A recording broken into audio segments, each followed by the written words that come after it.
नमस्कार, एसटीएस न्यूजमा स्वागत छ। म महेश बडु। समाचार सुरु गरौं आजका प्रमुख प्रसंगबाट। कोरोना संक्रमण दर पत्ता लगाउन सुदूरपश्चिमका 4 जिल्लामा एन्टिजेन विधिबाट परीक्षण सुरु। समुदाय स्तरमा कोरोना संक्रमणको अवस्था आकलन गर्न सघाउ पुग्ने अपेक्षा।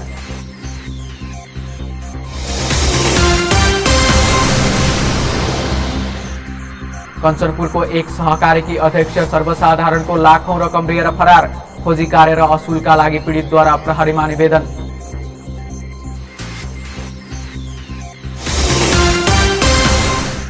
कञ्चनपुर प्रहरीले निर्मला हत्याकाण्डलाई पहिलो प्राथमिकतामा राखेर अनुसन्धान गर्ने। स्वार्थ अनुरूप सडक, चोक र चौराहामा बोल्नुभन्दा सूचना दिएर प्रहरीलाई सघाउन आग्रह।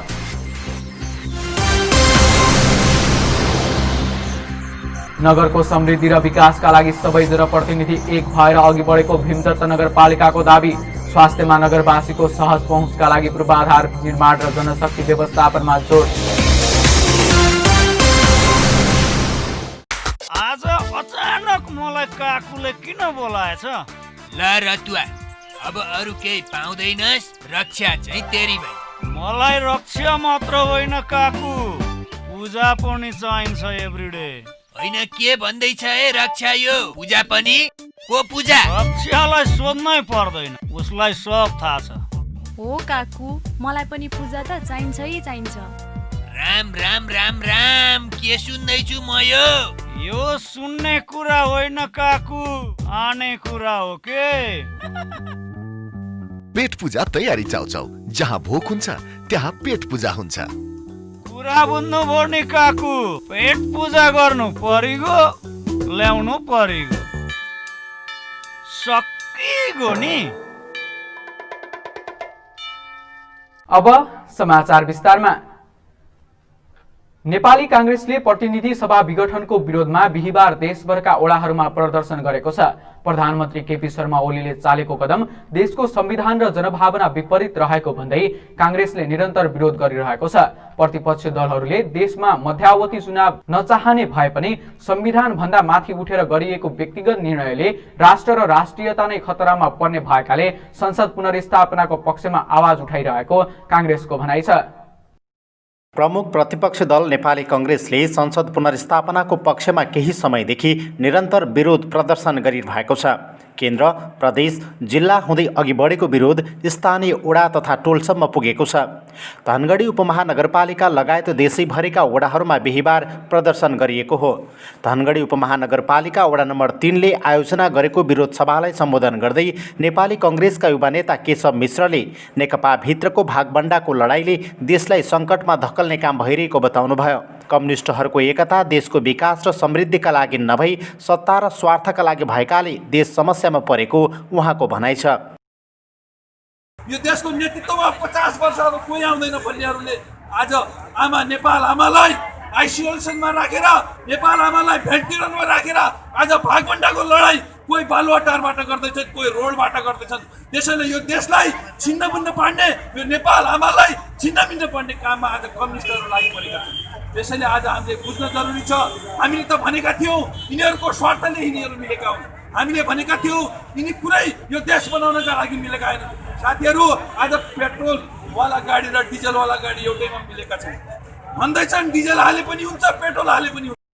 विरोध प्रदर्शनमा निकालिएको मोटरसाइकल र्यालीले ओडा परिक्रमा गर्दै शहीद गेटमा पुगेर कोण सभामा परिणत भएको थियो। आफूले सरकारलाई सहज वातावरणमा काम गर्न सहयोग गरिरहेको अवस्थामा घरभित्रको विवादले सिङ्गो समाजलाई नै तहस नहस पार्ने अवस्था सिर्जना गरेकाले आफूहरू निरन्तर सडकमा रहेको कांग्रेसको भनाइ छ। जनताले 5 वर्षको म्यान्डेट दिएर 2/3 साथ सरकारमा पठाएको नेकपाले सत्ता र शक्तिको खेल प्रदर्शन गरिरहेको र आम जनता तथा राष्ट्रलाई नै खतरातिर लगिरहेकाले आफूहरू त्यसको विरोधमा निरन्तर खबरदारी गरिरहेको कांग्रेस नेता बलबहादुर बुढाले बताउनुभयो। 5 वर्षको लागि दिएको अभिमतको संसद आज विघटन गरेको छ। नेकपाको ओली सरकारले त्यसको नृशंस हत्या गरेको छ। त्यसका लागि नेपाली कांग्रेस आज सडकमा उत्रिएको छ। हामीले भन्ने गरेका थियौँ यदि कम्युनिस्ट सरकारमा आयो भने नेपाली जनताले दुःख पाउनेछन्, नेपाली जनताले हाँस्न पाउने छैनन्, नेपाली जनताले बोल्न पाउने छैनन्, नेपाली जनताले आफ्नो कुरा राख्न पाउने छैनन्। आज त्यो कुरा चरितार्थ भएको छ। सत्तारूढ दल नेकपाको ध्रुवीकरणलाई समेत नेपाली कङ्ग्रेसले देखाउने खेलको रूपमा लिएको छ। साँच्चीकै देश बचाउन तथा समृद्धिका लागि नभई निजी स्वार्थका लागि एक पक्षले बालुवाटारमा र अर्को पक्षले सडकमा रमाइलो गरिरहेको कङ्ग्रेसको तर्क छ। यस्तै सीमा विवाद, भ्रष्टाचार, हत्या, हिंसा, बलात्कार लगायत देश विकास र समृद्धिका लागि सडकमा मुख नदेखाएका नेताहरूले स्वार्थपूर्ति नभएपछि यति बेला सडक तताइरहेको आम नागरिकहरूको समेत गुनासो बढेको छ। तर सडकमा देखिएका दल समूह तथा नेताहरूले भने राष्ट्र र राष्ट्रियता बचाउनका लागि प्रदर्शन गरिरहेको दाबी गर्दै आएका छन्। कोरोना संक्रमण दर पत्ता लगाउन सुदूरपश्चिम प्रदेश सरकारले 4 जिल्लामा एन्टिजेन विधिबाट परीक्षण सुरु गरेको छ। सामाजिक विकास मन्त्रालयले कैलाली, कञ्चनपुर, डोटी र अछामका हस्पिटलमा हटस्पट मानिएका गाउँ र वडामा एन्टिजेन परीक्षण सुरु गरिएको जनाएको छ। सामाजिक विकास मन्त्रालयका स्वास्थ्य महाशाखा प्रमुख नरेन्द्र कार्कीले समुदाय स्तरमा कोरोना संक्रमणको अवस्था आंकल गर्न यसले सघाउ पुग्ने बताउनुभयो। स्थानीय तहका प्रयोगशाला प्राविधिकलाई तालिम र किट उपलब्ध गराएर परीक्षण थालिएको छ। यसअघि कोरोना संक्रमण दर उच्च देखे पनि अहिले घटेको मन्त्रालयको दाबी छ। संक्रमण दर घटे पनि जोखिम नघटेकोले सतर्कता र सावधानी अपनाउन जरुरी रहेको उहाँको भनाइ छ।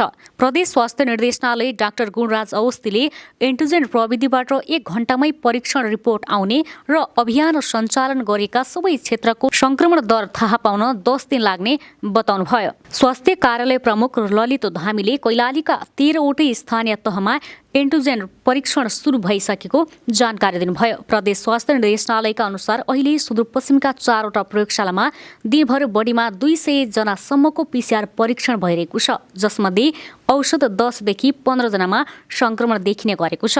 प्रदेशमा हालसम्म 13,897 जनामा संक्रमण पुष्टि भएको छ। तीमध्ये मृत्यु हुनेको संख्या 55 पुगेको छ। हाल सुदूरपश्चिममा 1,512 जना सक्रिय संक्रमित रहेका छन्।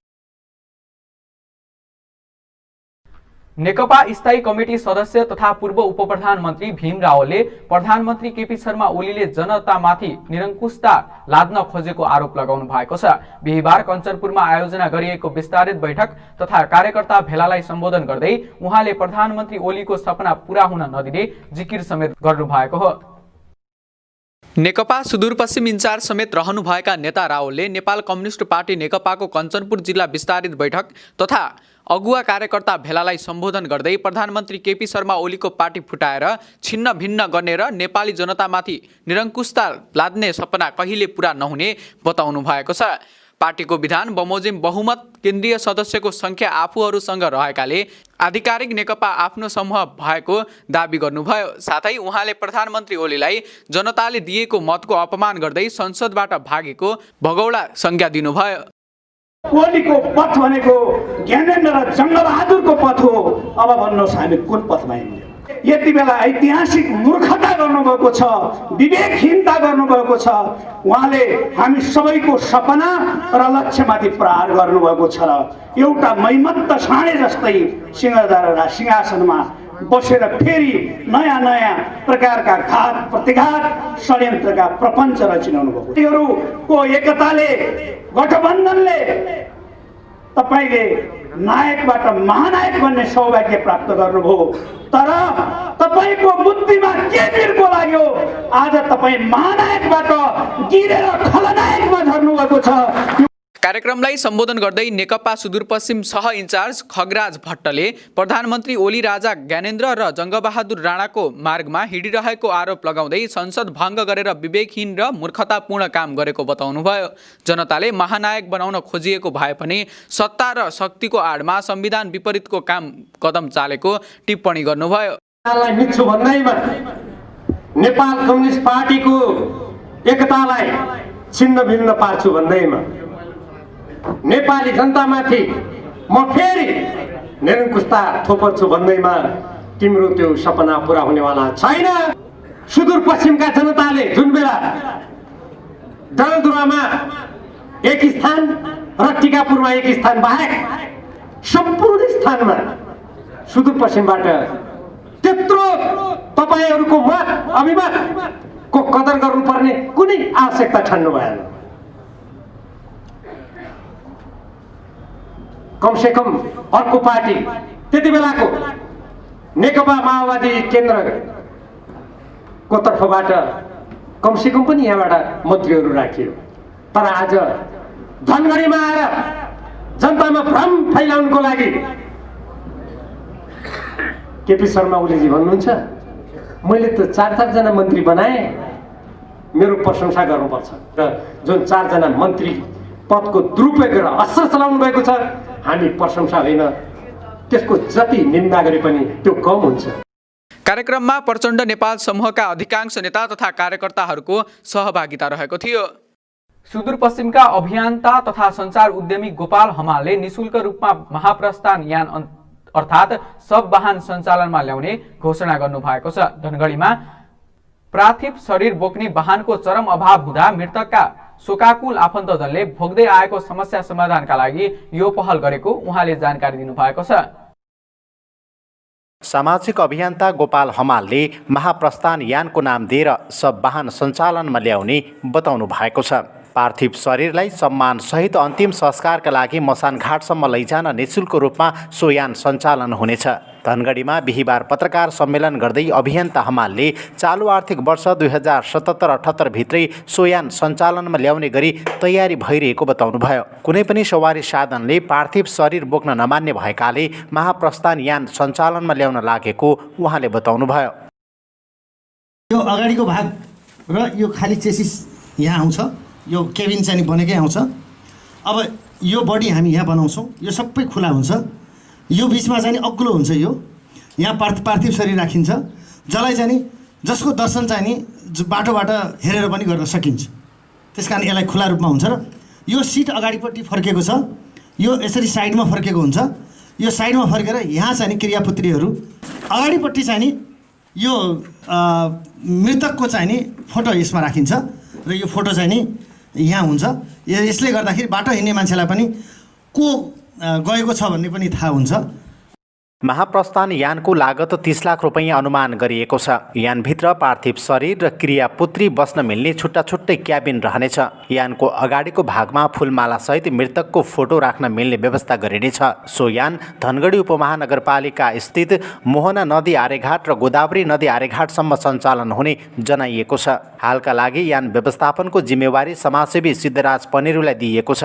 केही समयपछि कुनै सङ्घ संस्थाले यसको जिम्मा लिएर सञ्चालन गर्न चाहेमा त्यो संस्थालाई हस्तान्तरण गर्न सकिने उहाँले बताउनुभयो।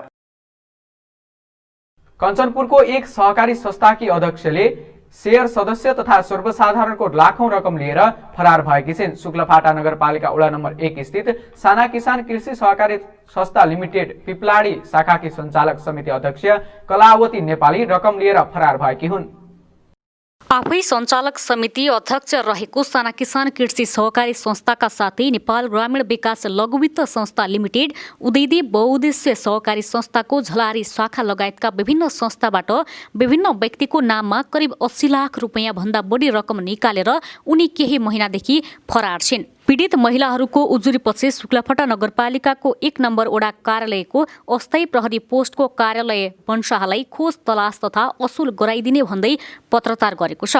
वडा अध्यक्ष हरेश विष्टले सो सहकारीकी अध्यक्ष नेपाली स्थानीय व्यक्ति र सहकारीका शेयर सदस्यहरूका नामबाट ऋण रकम लिएर फरार भएको बताउनुभयो।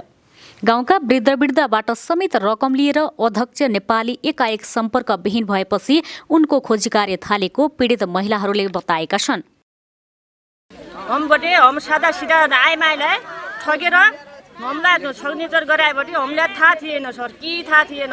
हामीलाई सबलाई ठग गरेर 1,10,000 रुपियाँ मुबाट निकालेर 20,000 मुबाट निकालेर ठगे भागेको छ। मलाई के नाथिन थाहा सर। म के दायाँ गर भने म जाखा दायाँ गर्नु मुखा दायाँ गरे हुँ।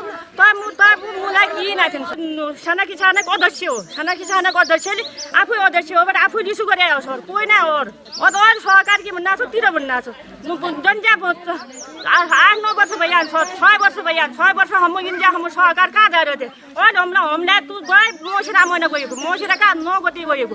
और भन्नु छ कि हामीलाई तिर भन्नु छ। अब हम कहाँ इन्डिया यति वर्ष हम तू कहाँ जा रहे छ सहकारीलाई। गाउँघरका सोझा महिलाहरूलाई विभिन्न बहानामा विश्वास दिएर उनीहरूको नाममा नेपालीले ऋण निकालेको भेटिएको छ।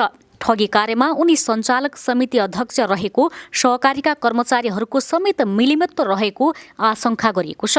स्थानीय दुर्गा भट्टले कार्यरत कर्मचारीले अध्यक्ष नेपालीको आग्रहमा विभिन्न शेयर सदस्यको नाममा निकालेको ऋण रकम सम्बन्धित शेयर सदस्यलाई नदी नेपालीलाई दिएको समेत दावी गर्नुभयो। त्यसले पहिला पैसा निकालेको आफ्नै श्रीमान लगेर त्यसले पैसा निकाल्यो। त्यसपछि दिन्छु भनेर यताउता गरेर ललाइ फकाइ लगेर हामीलाई तिर्छु भने यताउता भन्यो। पछि मैले त्यहाँ समूहमा पनि कुरा राखेको छ 1 लाख निकालेको छ। अहिले सर अब पहिला यहाँ छन् जहाँ के भनेन त्यो लोग्ने पनि भाग्यो। लोग्ने भागेपछि संस्था हाम्रो घरमा आउँदै आएन। त्यसले मैले निकालेको छु उनको घरमा नजानु भनेर भनेको थियो। त्यसपछि ललाइ फकाइ लगेर त्यसले तिरिहाल्ने हो। अब केही नभन भने त्यसले घरमा आएर अहिलेसम्म आएको थिएनन् तिनीहरू। त्यसले रोकेको थियो मैले निकालेको छु तिनको घरमा नजाऊ भन्थ्यो त्यति बेलासम्म। अहिले तिनी भाग्ने बेला त अब तिमीले तिर्नुपर्छ भनेर आउनु लाग्छन् पटक अहिलेसम्म तपाईँहरूले किन भनेन यति बेलासम्म किन आएन भन्दा त्यो कलावधिको कुरै छैन। हामी जसरी पनि तिर्नुपर्छ आफ्नो घर गहना बेचेर पनि तिर्नुपर्छ भन्दैछन्। अब संस्थाहरू हामीलाई प्रेस भएको छ। नेपालीले करोडौं रुपैयाँ ऋण निकालेको सुइकोसम्म नपाएका स्थानीयहरू उनी रकम लिएर भागेपछि मात्रै खोजीमा लागेका छन्। धेरैजनालाई विश्वासमा पारेर ठूलो रकम ठगी गर्दै उनी भागेपछि पीडितको घर परिवारमा कलह र तनाव बढेको छ। 50,000 रुपियाँ लैया हो। म 5 दिन में दिउँ 50,000 रुपियाँ लैयो। म मुटुको बिमार थियो मेरो। म दिनाइन बाबु भुडेर म फसाउने नि 5 दिन में दिने हो। आमा त्यसो नभन्नु भुडेर लगे पछि मलाई दिए काम विपत्त भयो। म एक्लो माइला हुँ बुढी मान्छे बिमारी थिएँ। म 5 दिन लागि दिनु आमा दिइहाल्छु भुडेर लगे विपत्त भयो। म के गरौँ। पिपलाडी साना किसान कृषि सहकारी संस्था लिमिटेडकी प्रबन्धक माधवी गिरीले अध्यक्ष कलावतीको नाममा 1,50,000 रुपियाँ मात्र ऋण रहेको र बाँकी स्थानीयकै गल्तीका कारण दुःख पाएको दावी गर्नुभयो। विगत 4 वर्षदेखि संस्थाको अध्यक्ष रहेकी कलावती हाल सम्पर्कमा नरहेको भन्दै कानुनी कारबाही अगाडि बढाउने तयारी भइरहेको उहाँले बताउनुभयो। पैसा समूहकै सदस्यहरूको नामबाट झिकिएका कारण अध्यक्ष कलावती भागे पनि ऋण सदस्यहरूले नै तिर्नुपर्ने कानुनी व्यवस्था छ। तर लाखौं रकम बेरोजगार महिलाहरूले कसरी तिर्ने भन्ने समस्या सृजना भएको छ।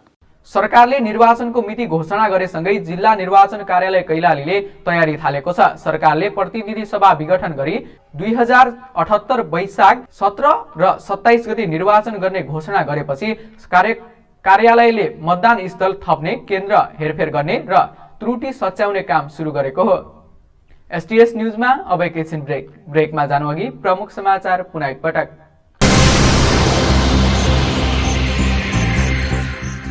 कोरोना संक्रमण दर पत्ता लगाउन सुदूरपश्चिमका 4 जिल्लामा एन्टिजेन विधिबाट परीक्षण सुरु। समुदाय स्तरमा कोरोना संक्रमणको अवस्था आकलन गर्न सघाउ पुग्ने अपेक्षा।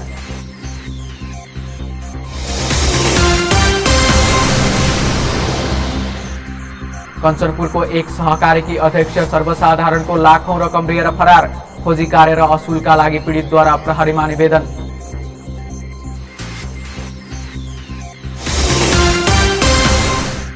कञ्चनपुर प्रहरीले निर्मला हत्याकाण्डलाई पहिलो प्राथमिकतामा राखेर अनुसन्धान गर्ने। स्वार्थ अनुरूप सडक, चोक र चौराहामा बोल्नुभन्दा सूचना दिएर प्रहरीलाई सघाउन आग्रह।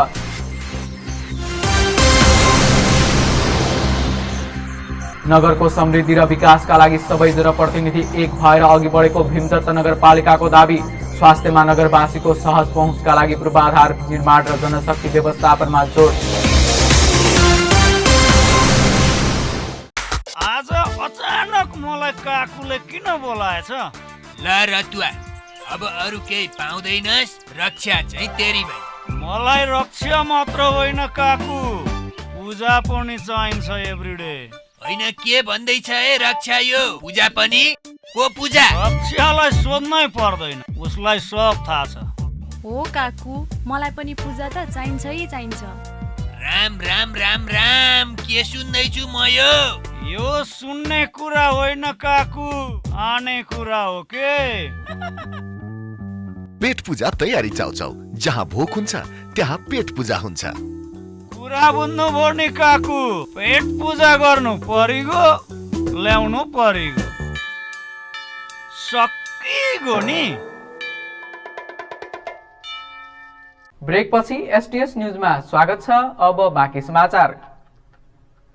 दार्चुलाको मल्लिकार्जुन गाउँपालिकामा लगाइएको ताला 2 हप्तापछि बिहीबार खुलेको छ। जिल्ला समन्वय समितिका संयोजक, जिल्लाका राजनीतिक दलहरू, प्रतिनिधिहरू र प्रशासनको रोहमा खुलेको मल्लिकार्जुन गाउँपालिकाले जनाएको छ। कञ्चनपुर जिल्ला प्रहरी कार्यालयको नेतृत्व सम्हाल्न आइपुगेका प्रहरी उपरीक्षक उमा प्रसाद चतुर्वेदीले निर्मला हत्याकाण्ड सल्टाउने आफ्नो पहिलो प्राथमिकता रहेको बताउनु भएको छ। सञ्चारकर्मीसँग परिचयात्मक कार्यक्रममा बोल्दै उहाँले निर्मला हत्याकाण्डलाई पहिलो प्राथमिकतामा राखेर अनुसन्धान गर्ने प्रतिबद्धता व्यक्त गर्नुभयो। निर्मला हत्याकाण्ड अनुसन्धान गर्न केन्द्रीय अनुसन्धान ब्युरोबाट यसअघि नै जिम्मेवारी पाएका उहाँले निर्मला काण्ड सुल्झाउने उद्देश्यलाई केन्द्रमा राखेर अनुसन्धान जारी राख्ने बताउनुभयो। आफ्नो स्वार्थ अनुरूप सडक, चोक र चौराहामा बोल्नुभन्दा केही सूचना भए राज्यलाई सहयोग गर्न समेत उहाँले आग्रह गर्नुभयो। घटेको बारेमा अब अनुसन्धानमा भइरहेका कुराहरूमा धेरै कुरा त बोल्न मिल्दैन, तर म तपाईँले अहिलेसम्मको अनुसन्धानमा विगतमा उठाएका कुराहरू, चाहे बन्दी भनेको संलग्नको कुरा होस्, चाहे ओपेरा हाउसको कुरा होस्, या महत्त्वपूर्ण व्यक्तिहरूको कुरा होस्, अहिलेसम्म ती कुराहरूमा ग्रहण योग्य प्रमाणहरू फेला परेको अवस्था छैन। यति भन्न चाहन्छु कि प्रहरीको दायित्व कुनै पनि अपराध चाहे पेन्डिङ होस् या अनगोइङ होस्, त्यसको बारेमा चासो लिने र गम्भीर रूपमा चाहिँ लागि पर्ने भन्ने हो। विगतमा निर्मला पन्तको केसको बारेमा म आइसकेपछि म कमिटमेन्ट गर्दिनँ, डेडलाइन तोक्दिनँ र मेरो इमान्दार प्रयास रहनेछ र यो पहिलो प्राथमिकतामा छ। मेरो जिल्ला प्रहरी कार्यालय कञ्चनपुर र मेरो बसाइको पहिलो प्राथमिकता हुन्छ। मेरो लागि परेसम्म म यसलाई पहिलो प्राथमिकता राखेर यसलाई चाहिँ आफ्नो कार्यकालमा टुङ्ग्याउने प्रयास गर्नेछु, इमान्दार प्रयास हुनेछ, त्यसको लागि कमिटमेन्ट गर्छु। त्यति भन्न चाहन्छु मैले। जिल्लाको शान्ति सुरक्षा एवं अमन चयन कायम गर्न र गैरकानुनी गतिविधि नियन्त्रणका लागि प्रतिबद्ध रहेको पनि उहाँले बताउनुभयो। भीमदत्त नगरपालिकाका मेयर सुरेन्द्र विष्टले नगरको समृद्धि र विकासका लागि सबै जनप्रतिनिधि एक भएर अगाडि बढेको बताउनु भएको छ। भीमदत्त नगरपालिकाको 43औं वर्ष दोस्रो स्थापना दिवस समारोहमा उहाँले जनताको चाहना र माग अनुसार योजना अघि सारिएको बताउनुभयो। स्थानीय तह निर्वाचनपछि भित्री र बाहिरी चक्रपथ सहित विकासका पूर्वाधार निर्माण गरिएको उल्लेख गर्दै भीमदत्त नगरपालिकाका मेयर सुरेन्द्र विष्टले राष्ट्रिय महत्त्वका योजना सञ्चालनका लागि समेत पहल गरेको बताउनु भएको छ। महाकाली नदीमा 4 लेनको पक्की पुल र दोधरा चाँदनीबाट सुक्खा बन्दरगाह निर्माण समृद्धिको प्रस्थान बिन्दु भएको उहाँले बताउनुभयो। त्यसबाट अब भीमदत्त नगरपालिका समुद्र पारसम्मको व्यापार गर्ने बताउँदै उहाँले मजगाउँ विमानस्थल सञ्चालन, महाकाली सिँचाइको तेस्रो चरण, महाकाली कोरिडोर निर्माण लगायतका लागि पनि नगरपालिकाले पहल गर्दै आएको जानकारी दिनुभयो। संविधानमा मौलिक हकका रूपमा राखेको स्वास्थ्यमा सबै नगर बासिन्दाको सहज पहुँच बनाउन पूर्वाधार निर्माण र जनशक्ति व्यवस्थापन गरेको मेयर विष्टले बताउनुभयो। यस नगरपालिकाको यो सभाले र यो सभाभित्र यहाँले व्यक्त गर्नुभएका भावना, विचार र दृष्टिकोणहरूले यस नगरपालिका समृद्ध भएको नगरपालिका सङ्घको तर्फबाट र मेरो तर्फबाट हेर्न चाहन्छु र त्यो तपाईँको सङ्कल्प र तपाईँको उद्देश्यमा मेरो व्यक्तिगत तर्फबाट र मेरो नेपाल नगरपालिकाको तर्फबाट, नगरपालिका सङ्घको तर्फबाट र म नेपाल नगरपालिका सङ्घमा भएर अन्तर्राष्ट्रिय नगरपालिकाहरूको सह-अध्यक्ष पनि छु। त्यो अन्तर्राष्ट्रिय नगरपालिकाहरूको सह-अध्यक्षको हैसियतले पनि यहाँहरूलाई मैले सक्ने सहयोग सबै गर्नेछु भन्ने प्रतिबद्धता यहाँको बिचमा राख्न चाहन्छु। कार्यक्रमका प्रमुख अतिथि नेपाल नगरपालिका संघका अध्यक्ष अशोक कुमार बेन्जुले भीमदत्त नगरपालिकामा 1 महिनाभित्रै डायलासिस सेन्टर सञ्चालन गर्ने घोषणा गर्नुभएको छ। जर्मनको दात्री निकायको सहयोगमा भीमदत्त सहित देशका 20 शहरमा डायलासिस सेन्टर सञ्चालनका लागि सम्झौता भइरहेको उहाँले बताउनुभयो। सम्झौता अनुरूप नेपाल आउने 2000 व्हीलचेयर मध्ये 100 वटा भीमदत्तलाई प्रदान गर्ने पनि उहाँले बताउनुभयो। क्षेत्रमा पर्यटकीय सम्भावना बोकेको नगरपालिका हो। साँच्चीकै समृद्ध विकास गर्ने भने एउटा महत्त्वपूर्ण आधार भनेको पर्यटन क्षेत्र हो। त्यसका निम्ति कसरी अगाडि जान सक्छ? अन्तर्राष्ट्रिय सम्मेलन गर्ने भन्ने कुरा उठेको छ। त्यसमा भिन्नता नगरपालिका साझेदारी गर्न चाहन्छ, सहकारी गर्न चाहन्छ। एउटा संस्कृति छ। त्यसैले हामी विविध जाति वेशभूषा भएका सबै मिलेर बस्ने भिन्नता नगरवासी हौँ। हामी यो हाम्रो भाषा, हाम्रो संस्कृतिमाथि हामी गौरव गर्छौँ। त्यसमा हामी हाम्रा भाषाहरूलाई, हाम्रा वेशभूषाहरूलाई, हाम्रा सांस्कृतिक कार्यक्रमलाई अभियानका रूपमा अगाडि बढाउन चाहन्छौँ। राजनीति विकासका निम्ति हो, विकासमा राजनीति होइन। विकासको राजनीति होइन, पुरा फरक छ। अलि हामीले बुझाइमा हाम्रो सोचाइमा फरक ल्याउँछ। त्यसै कारणले हिजो नगरपालिकाका सबै जनप्रतिनिधिहरूले शपथ ग्रहण गरिसके पछाडि हामी एकताबद्ध ढङ्गले अगाडि बढेका। कार्यक्रममा नगर उपप्रमुख सुशीला चन्द सिंहले स्वागत मन्तव्य राख्नु भएको थियो। समारोहमा विभिन्न स्थानीय तहका प्रमुख तथा प्रतिनिधिहरू लगायत वरिष्ठ व्यक्तित्वहरूको उपस्थिति थियो भने कार्यक्रममा शिक्षा, स्वास्थ्य, कला, संस्कृति, खेलकुद, विकास, निर्माण तथा समाज सेवाका विभिन्न विधामा योगदान पुर्याउने व्यक्तिहरूलाई सम्मान तथा पुरस्कृत गरिएको थियो। भीमदत्त राजमार्ग अन्तर्गत डोटीको जोराइल गाउँपालिका 2 गरुडीमा मोटरसाइकल दुर्घटना हुँदा एकजनाको मृत्यु भएको छ। डडेलधुराबाट धनगढीतर्फ आइरहेको सुपप्र 002003 प 4902 नम्बरको मोटरसाइकलमा दुर्घटना हुँदा सवार डडेलधुराको अमरगढी नगरपालिका 4 का अन्दाजी 30 वर्षीय प्रदीप घिमिरेको मृत्यु भएको हो। सोही मोटरसाइकलका चालक अमरगढी 4 अन्दाजी 30 वर्षीय नरेन्द्र घिम्रे पनि घाइते भएको ट्राफिक पोस्ट बुडरका प्रहरी सहायक निरीक्षक राजेन्द्र विष्टले बताउनुभयो। घाइते नरेन्द्रलाई उपचारका लागि धनगढी ल्याएको उहाँले बताउनुभयो। बिहीबार दिउँसो उक्त मोटरसाइकललाई धनगढीबाट डडेलधुरातर्फ गइरहेको C1 ख 1244 नम्बरको मिनी ट्रकले ठक्कर दिँदा दुर्घटना भएको प्रहरीले जनाएको छ। सुदूरपश्चिम विश्वविद्यालयले महामारीले लामो समयदेखि रोकिएको पठन पाठन भौतिक रूपमा कक्षा सञ्चालन गरेको छ। कोरोना महामारीका कारण 10 महिनादेखि ठप्प रहेका कक्षा स्वास्थ्यका मापदण्ड अपनाएर विश्वविद्यालयले सञ्चालन गरेको हो।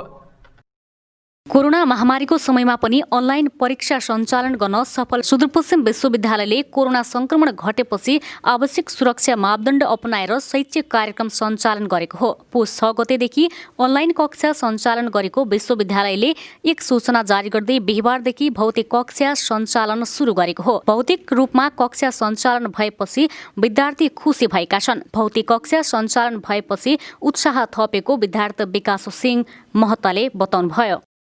विश्वव्यापी रूपमा फैलिएको महामारीले गर्दाखेरि विश्व नै शैक्षिक जगत नै एकदम धराशयी बनेको बेलामा अहिले चाहिँ सुदूरपश्चिमाञ्चल विश्वविद्यालय लगायतकोले एउटा भौतिक दूरी कायम गरी एउटा शैक्षिक पठन पाठन सञ्चालन गर्ने एउटा निर्णय गरेको छ। त्यो एकदम सराहनीय छ। त्यो राम्रो पनि हो विद्यार्थीको हितका लागि, किनकि अनलाइन क्लासहरू लग्नेहरूलाई चाहिँ एकदम महामारीकोले गर्दाखेरि एकदम तनाव भएको थियो। घरमा बसेर कोही अनलाइनको पहुँचमा नभएका विद्यार्थीहरूलाई पनि एउटा भौतिक दूरी कायम गरेर विद्यालयमा गएर पठन पाठन गर्नको लागि सहज हुनेछ र आगामी दिनहरूमा पनि यस्ता शैक्षिक जगतलाई पनि ध्यान गरेर विश्वविद्यालय त्यही स्वास्थ्य मापदण्डलाई अपनाएर विद्यार्थीलाई के कसरी हुन्छ सहज तरिकाले पठन पाठन सञ्चालन गर्नेछ र यो एकदम राम्रो पनि छ विद्यार्थीका हितका लागि। अब चुनौतीपूर्ण त छँदै नै छ, किनकि विश्वव्यापी रूपमा फैलिएको फेरि पुनः अर्को महामारी पनि आएको भन्ने कुरा छ। यसले गर्दाखेरि अलिक चुनौतीपूर्ण नै छ भन्नु। लामो समयपछि स्वास्थ्यका मापदण्ड पालना गरेर विद्यालयमा कक्षा सञ्चालन हुनु विद्यार्थीको पढाइको लागि प्रभावकारी हुने उनीहरूले बताएका छन्।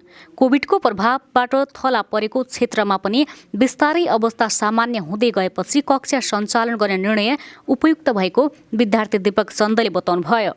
लगभग 1 वर्षपछि नै भनौँ अब हाम्रो भौतिक कक्षाहरू चाहिँ अब सञ्चालन हुने भएका छन्। अब यसमा चाहिँ हेर्दाखेरि चाहिँ यो एकदम राम्रो पक्ष लागेको छ हामी विद्यार्थीहरूको उसमा पनि, अनि विद्यार्थी र अनि के भन्छन् विश्वविद्यालयको पक्षबाट हेर्दाखेरि। किनभनेपछि यो अनलाइन क्लासहरू चाहिँ हाम्रो भइरहेको थियो, तर कहिले हुने नहुने त्यति प्रभावकारी पनि हुन सकेको थिएन। तर जुन अहिले भौतिक कक्षा सञ्चालन गर्ने भनेर हाम्रो विश्वविद्यालयले निर्णय गरेको छ, यो चाहिँ एकदम पोजिटिभ पोइन्ट हो हामी विद्यार्थीहरूको लागि। यसमा चाहिँ विद्यार्थीहरू प्रत्यक्ष रूपमा पढ्न पाउनेछन् होइन। आफ्नो समस्या अनलाइन क्लासमा एकतर्फी किसिमको चाहिँ पढाइ हुन्थ्यो, त्यो चाहिँ भौतिक रूपमा चाहिँ शिक्षा सञ्चालन भयो भने चाहिँ आवश्यक होइन आवश्यक स्वास्थ्य मापदण्ड अपनाएर चाहिँ होइन मास्क लगाएर हुन्छ वा होइन, अनि के भन्छन् चाहिने दूरी कायम गरेर अनि भौतिक कक्षा सञ्चालन गर्दा चाहिँ राम्रो हुन्छ। स्वास्थ्यका मापदण्ड पालना गर्दै कक्षा सञ्चालन गर्नुपर्ने माग विद्यार्थीबाटै आएकोले कक्षा सञ्चालन गरेको विश्वविद्यालयले जनाएको छ। कोभिडले प्रभाव परेको क्षेत्रको अवस्था सामान्य हुँदै गएको सन्दर्भमा विश्वविद्यालयले पनि आवश्यक मापदण्ड पालना गराएर भौतिक कक्षा सञ्चालन गरेको उपकुलपति अमरराज जोशीले बताउनुभयो। बाइट लामो समयदेखि थला परेको शिक्षा क्षेत्रलाई पनि स्वास्थ्यका आवश्यक मापदण्ड अपनाएर गतिविधि सञ्चालन गर्दै गएमा विद्यार्थीलाई मनोवैज्ञानिक असर पनि कम हुने अपेक्षा गरिएको छ। दार्चुलाको लेकम गाउँपालिका का प्रवक्ता एवं वडा नम्बर 4 का अध्यक्ष महेन्द्र राज जोशीले पदबाट राजीनामा दिनुभएको छ। वडा अध्यक्ष जोशीले कार्यालयमा मदिरा सेवन गरी सिफारिस च्यातेको सेवाग्राहीको सिफारिस नदिएको आरोप लागेपछि पदबाट राजीनामा दिनुभएको हो।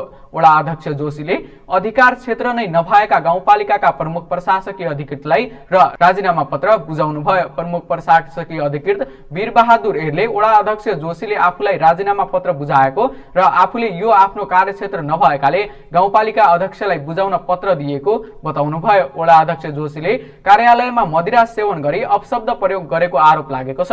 गाउँपालिकामा मदिरा निषेध गर्ने जनप्रतिनिधि नै मदिरा सेवन गरी कार्यालयमा जाने गरेको स्थानीयहरूले बताएका छन्। काम रोक्न नेपाली पक्षले गरेको आग्रहलाई उपेक्षा गर्दै भारतले महाकालीमा एकतर्फी रूपमा तटबन्ध निर्माण जारी राखेको छ। सीमामा संरचना निर्माण गर्न नपाइने अन्तर्राष्ट्रिय सहमति विपरीत दार्चुला सदरमुकाम खलङ्गा स्थित जिल्ला अस्पताल पारिपट्टि नदी क्षेत्र मिचेर भारतले आफू खुसी तटबन्ध बनाइरहेको हो। भारतले एकतर्फी रूपमा अन्तर्राष्ट्रिय सीमामा तटबन्ध निर्माण गर्न थालेपछि काम रोकेर दुई देशबीच यसअघि भएको सहमति अनुसार अघि बढ्न नेपालका तर्फबाट अनुरोध गरिएको थियो। जिल्ला प्रशासन कार्यालय दार्चुलाले गत महिना नै 2070 असारमा आएको बाढीले धार परिवर्तन गरेको भूभाग नेपालको भएको सार्वजनिक जानकारी भारतलाई दिइसकेको छ। जिल्ला प्रशासनले गत पुस 2 गते सीमा नदी मिचेर भइरहेको तटबन्ध निर्माण रोक्न आग्रह गर्दै भारत उत्तराखण्ड राज्यको धारचुला तहसिल कार्यालयलाई पत्र पठाएको थियो। त्यही पत्रको बोधार्थ गृह मन्त्रालयलाई पनि पठाएको थियो। काम नरोकिएपछि पुस 5 र 20 गते गृह मन्त्रालयले पुनः पत्र पठाइएको थियो। गृह मार्फत परराष्ट्र मन्त्रालयलाई पत्र पठाइए पनि निर्माण कार्य नरोकिएको प्रशासनले जनाएको छ। प्रमुख जिल्ला अधिकारी शरद कुमार पोखरेलका अनुसार पत्राचारपछि गत पुस अन्तिम साता नापी विभागको टोली स्थलगत निरीक्षणका लागि आएको थियो। त्यहाँका बारेमा गृह मन्त्रालयलाई मौखिक जानकारी गराएको भए पनि माथिल्लो निकायबाट लिखित कुनै जानकारी नआएको प्रमुख जिल्ला अधिकारी पोखरेलले बताउनुभयो। भारतले महाकाली किनारमा पक्की तटबन्ध निर्माणका लागि फाउन्डेसन राख्ने क्रममा ऊर्जा, जलस्रोत तथा सिँचाइ मन्त्रालयका सहसचिव मुर मोहम्मद खाको नेतृत्वको टोलीले यसबारे मन्त्रालयलाई जानकारी गराउन भनेको महाकाली नदी नियन्त्रण आयोजनाका निर्देशक शोभाकर पौडेलले बताउनुभयो। आफूले लिखित रूपमै योजना र प्रशासन कार्यालय सम्बद्ध निकायलाई जानकारी गराएको भए पनि काम भने नरोकिएको उहाँको भनाइ छ।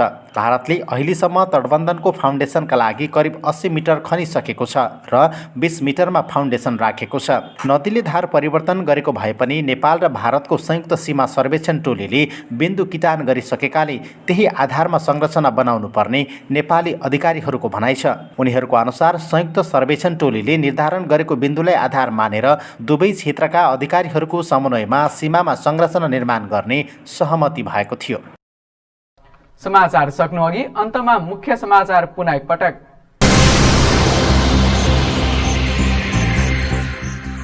कोरोना संक्रमण दर पत्ता लगाउन सुदूरपश्चिमका 4 जिल्लामा एन्टिजेन विधिबाट परीक्षण सुरु। समुदाय स्तरमा कोरोना संक्रमणको अवस्था आकलन गर्न सघाउ पुग्ने अपेक्षा।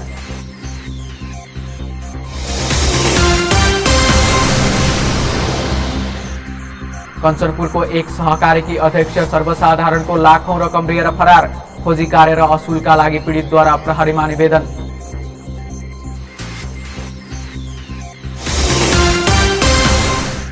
कञ्चनपुर प्रहरीले निर्मला हत्याकाण्डलाई पहिलो प्राथमिकतामा राखेर अनुसन्धान गर्ने। स्वार्थ अनुरूप सडक, चोक र चौराहामा बोल्नुभन्दा सूचना दिएर प्रहरीलाई सघाउन आग्रह।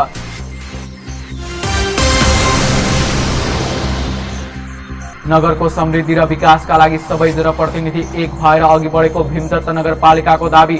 स्वास्थ्यमा नगरवासीको सहज पहुँचका लागि पूर्वाधार निर्माण र जनशक्ति व्यवस्थापनमा जोड।